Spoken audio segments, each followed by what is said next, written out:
Hello everyone, my name is Relax and Panic and this is another reaction to Shokugeki no Souma. It is the fourth plate, episode 9. And as always, if you want to see the reaction itself, just go down into my descriptions, follow the links, replace the parentheses dot pods with real dots, and enjoy. Once you've done, feel free to come back here and hear my thoughts about this episode. So, see you soon. To those that came back, welcome back! Now, that was a good episode. I liked it. Was entertaining, to say the least. And we got at least a little bit of insight into the two competitors, which are Tsukasa Ishi and Rindo-Senpai. So let's talk about that first, because I think that is very interesting what we've seen there. So the one thing is Tsukasa. We had this little showing of his past in school, where he took the color of another kid, of this girl next to him, because his explanation was, well, what's the problem? I thought when I take that one, my picture would be even better. So he's only about creating better, creating the perfect thing, always improving, and he takes whatever is needed, even if it belongs to other people. And I think that is an interesting thing to see, because he did not realize that he hurt this girl at this moment, and he did not care even after she was crying. So in some ways he's unempathic. He's completely focused on his own thing. Thus he's creating awesome stuff. People in general tend to ignore this about him, but apart from that, he normally would have a hard time, because people would really shun him, because that is something no one will like. Just saying, right? Just think about it. You are doing something, you are somewhere, does not matter, someone's coming along and, I don't know, takes away one of your things just by saying, hey, I can use that to better my craft, to be better at my job, to whatever, right? And no one would stand for that, normally. But they do for him, because he is the number one seed now. He is so good at what he does. And I think he has not changed. He does not... we've seen it when he offered to Ishiki to work for him after the battle is over. By saying, you could improve what I am able to do. He's not about that Ishiki could improve. It is only about that Tsukasa could learn something from him, that he could benefit from him. So he's completely egocentric in, let's say, most of the time.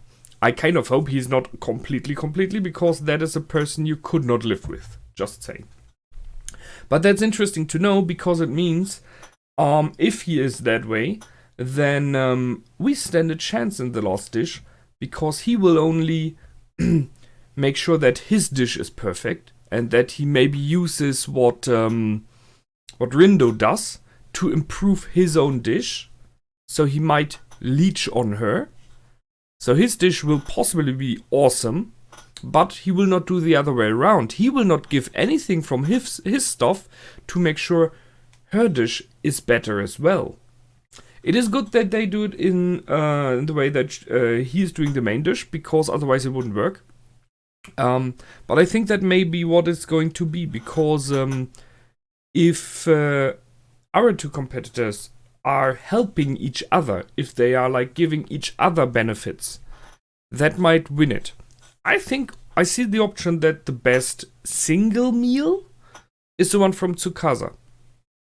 But the one from Rindo will still be good. But the two of ours will be after Tsukasa's, but still better than Rindo's, and they will win it as in general, because they complement each other perfectly. Something like that, if you get it. And I think that might be why it is important that Tsukasa is the way he is. He has a flaw, just to say so. Which brings me to Rindo. So she saw him, she's said, that's an interesting guy, he might be fun. I don't know about that. And they were hanging out a lot of time. The others in the Elite 10 tried to help them, which is interesting. And I have a very small but existing vibe that maybe Rindo-Senpai would be kind of interested in him as a person, meaning not just as a chef or friend.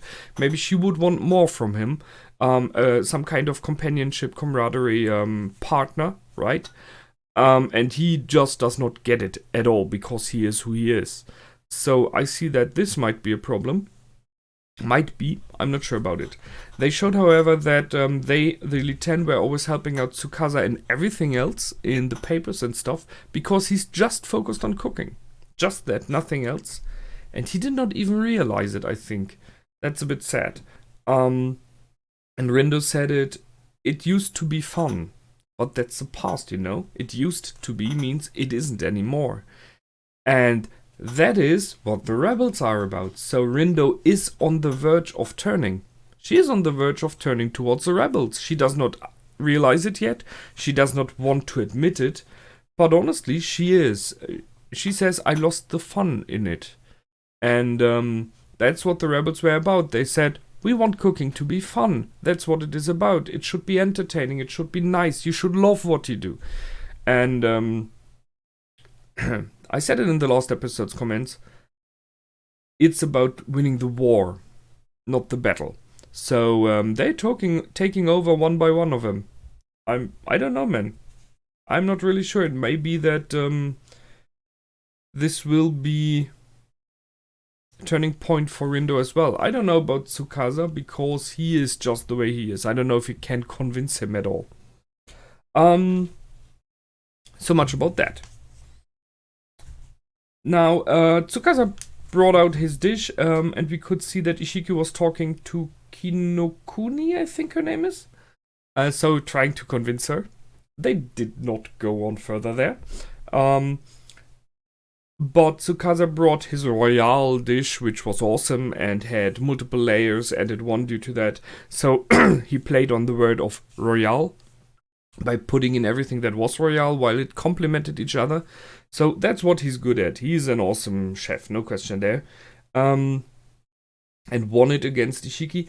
It was a bit weird because it really did not felt to me like they presented it in the way that they did in the past. They showed that it is good, but there was, to me, in this presentation, there was the sense of wonder missing. Normally you have it like these whoa moments in the series, and it is not. It was just shown, and I don't know. Maybe it was just me.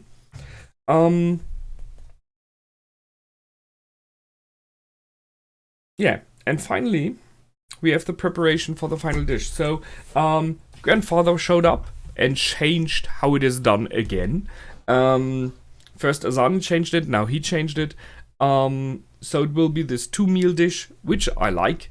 As I said in multiple occasions in the past, I like it when they create dishes that complement each other, that work with each other, and the combination of multiple dishes or multiple chefs brings out something new. That's what I love. Team battles, right? So that's what they are going for. And although I already talked about that Tsukasa and Rindo will... Camera just stuck? Okay. Will possibly create something good. They will not really create a team dish, I think. That will be 2 separate dishes, I think. And that's the main thing. For our two, for Irina and Yukihira, well, they had a lot of argument before. And even in the moment when they had to decide, they went for rock, paper, scissors. So we will have the first one from Yukihira, and the second one from Irina, the main dish. But now that they're in, although they are always argumenting and everything, I think they will work perfectly. And that's what it all was aiming for all the time. She is the golden tongue, and he is who he is. He's just awesome in what he does. He learned it from his dad. And he has the right view on it, if I may say so. And I think they will maybe even during cooking argue, but they will create something together. And I think that it is what it's going for. I'm kind of hoping that there will be like a defining moment for the two of them during the creation of these double dish now, where they both realize, man, we are really good at working together. They will not admit it. No question there. But I kind of wait for that. And that they create something new and awesome. That's what I'm looking forward to. Yeah, that's it. What else to say? I hope you enjoyed. I did for sure. And I will see you in the next episode. Until then, my name is Relax and Panic. Goodbye. And out.